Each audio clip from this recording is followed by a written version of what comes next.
The phone call came at 12:47 p.m., while I was presenting quarterly reports to 15 board members. Mrs. Brennan? This is Principal Hoffman at Westfield Elementary. You need to come immediately.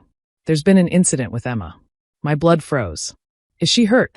She's physically unharmed, but extremely distressed. Please come now. We'll explain when you arrive.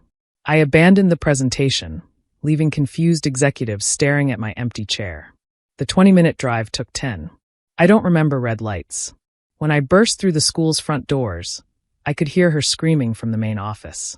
Not crying, screaming. The kind of primal wail that tears from a child when something incomprehensible has happened. I rushed past the secretary and found my 8-year-old daughter huddled in the nurse's office, a towel wrapped around her head. When she saw me, she launched herself into my arms. Mommy, she cut it all off. She cut off all my hair. I pulled back the towel and gasped. Emma's beautiful auburn hair, the hair that fell to her waist, that she'd been growing since kindergarten, that she'd worn in a crown braid for her audition, was gone. Not just cut, butchered. Chunks missing, patches down to the scalp, irregular hacks like someone had taken garden shears to her head. Who did this? My voice was deadly quiet. Principal Hoffman cleared his throat. There's been a situation. Your sister. Aunt Jessica did it. Emma sobbed. She said I stole Lily's part. She held me down and cut it all off. The room tilted. My sister Jessica taught 3rd grade here. Her daughter Lily was in Emma's class. They'd both auditioned for Alice in the school's production of Alice in Wonderland. Emma got the part. Where is she? I stood, my entire body vibrating with rage. Mrs. Brennan, please sit. Where is my sister? She's in my office with the superintendent and the police. Police. Good. Because what I wanted to do to her would definitely require their intervention. During lunch recess, Principal Hoffman explained, his face grave, Jessica called Emma to her classroom under the pretense of discussing a makeup assignment. She locked the door and proceeded to cut Emma's hair while telling her she didn't deserve the role. She had scissors from the art room, Emma whimpered. The big ones. She said Lily worked harder, practiced more. She said I only got it because I'm pretty and now I'm not pretty anymore, so they'll have to give it to Lily. I took photos of Emma's destroyed hair from every angle. Then I called my husband David. Call Attorney Morrison. Now. Then get here. Within an hour, the police had taken statements. Jessica was escorted out in handcuffs, suspended pending investigation. But the damage was done. Emma's head looked like a war zone. We drove straight to my hairdresser, Maria, who nearly cried when she saw Emma. Oh, sweetheart, she said gently. We'll fix this, okay? You're going to look like a rock star. But there was only so much she could do. The final result was a pixie cut, adorable but nothing like the hair Emma had treasured. Emma stared at her reflection, silent tears streaming. I can't be Alice now, she whispered. Alice has long hair. That's when my phone rang. Mom, how dare you have Jessica arrested? She screeched. She's your sister. She assaulted my daughter. She cut some hair. My God, Natalie, you're so dramatic. Hair grows back. She held down an 8-year-old and butchered her hair with craft scissors. Because you've been flaunting Emma's success. Poor Lily has worked so hard for that role. She deserved it. Jessica was just evening the playing field. Evening the are you insane? Dad's voice came on speaker. Lily's been rehearsing for months. Emma just waltzed in and took it. Your sister snapped. It happens. IT doesn't happen. Normal people don't attack children. Now Emma knows how Lily feels, Mom said smugly. Opportunities don't come twice. Hair does. I hung up and looked at my traumatized daughter, her shorn head, her broken spirit. They had no idea what I would do next. First, I called the district attorney's office. Assault on a minor, false imprisonment, child endangerment, the charges stacked up. But that was just the legal response. I wanted more. I discovered Jessica had been using her position for years to advantage Lily. Access to test materials, extra time with music teachers, inside information on auditions.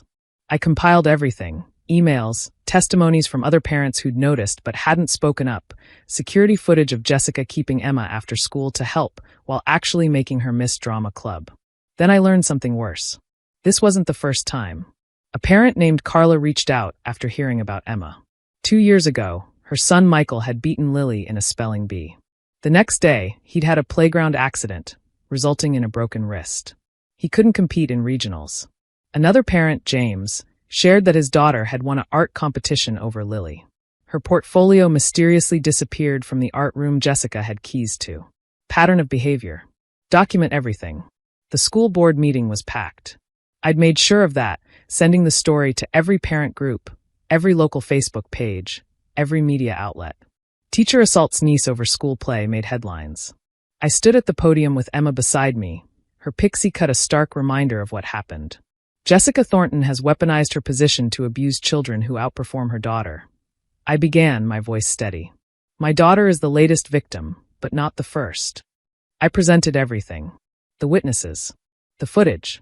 The pattern. Parents gasped. Board members shifted uncomfortably. Then Jessica's defense spoke, my parents. This is a family matter blown out of proportion, Mom said. Children's hair gets cut all the time. By their hairdressers, not their teachers, a parent shouted. Lily has been devastated, Dad added. She's worked harder than Emma ever has. Then she should have auditioned better, I responded. That's how merit works. The board voted unanimously. Jessica was terminated, banned from school property, and referred for criminal prosecution. Her teaching license was under review by the state. But my parents weren't done. They showed up at my house that night with Jessica and Lily. Look what you've done. Mom gestured to Jessica, who looked haggard. She's lost everything. Good. Lily's being bullied at school. They're calling her mother scissor psycho. Maybe Jessica should have thought about that before attacking my child. Jessica stepped forward. Emma's hair will grow. My career won't recover. I laughed. Actually laughed. You're right. It won't. Just like Emma's trust won't recover. Just like the months of therapy she'll need won't disappear. I'm your sister. You were. Now you're the woman who assaulted my daughter. Lily, who'd been silent, suddenly spoke. I didn't want the part that way. Everyone turned to stare at her. I wanted to earn it, she said quietly. Mom ruins everything. She always does this. That's why I don't have friends. Jessica's face crumbled. I was helping you. You were cheating for me. And now everyone knows. The truth hung heavy in the air. Jessica hadn't just destroyed Emma's hair. She destroyed her own daughter's reputation. Get out, David said firmly. All of you. Don't come back. As they left, Mom turned. You're tearing this family apart. No, I said. Jessica tore it apart with craft scissors and entitlement. The criminal trial was swift. Assault on a minor under color of authority. 18 months probation, mandatory counseling, and permanent loss of teaching credentials. The civil suit settled for enough to cover Emma's therapy, and then some. But the real justice came from Emma herself. The director kept her as Alice, saying, Alice goes through strange changes in Wonderland. Your new hair is perfect for the role. Opening night, Emma commanded that stage. Her pixie cut sparkled under the lights, her confidence radiating. She'd taken the worst thing that happened to her and transformed it into strength. Jessica wasn't there, of course. The restraining order made sure of that. But my parents came, sitting in the back, trying to be inconspicuous. During intermission, Mom approached. She's wonderful. She always was. You just couldn't see past Lily to notice. We were wrong, she admitted quietly. Jessica, she's getting help. Real help. And Lily's in therapy too. Good for them. Can we try again? Be a family? I looked at her, this woman who defended my daughter's attacker, who'd said hair mattered less than opportunity. Emma will never be alone with any of you again. Ever.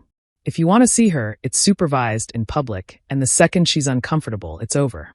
That's harsh. That's parenting. Something you should have tried with Jessica. The play ended with thunderous applause. Emma took her bow, her short hair gleaming, her smile radiant. She'd learned at 8 what some never do. That people who hurt you don't deserve forgiveness just because they're family. 6 months later, I ran into Lily at the grocery store with her father, Jessica's ex-husband, who'd gotten full custody after everything came out. How's Emma? Lily asked shyly. She's good. How are you? Better. I'm in a different school. I got a part in their play. A small one, but I earned it myself. That's wonderful, Lily. As they walked away, her father mouthed, Thank you. I'd destroyed Jessica's life to protect my daughter. I'd torn apart my family to keep Emma safe. And watching her now, confident and thriving despite that pixie cut growing slowly longer, I'd do it again in a heartbeat. Because that's what real mothers do. We don't cut down other children to lift our own. We don't weaponize our positions. We don't make excuses for abuse. We protect. We fight. We choose our children over anyone who would hurt them, even especially when that someone shares our blood.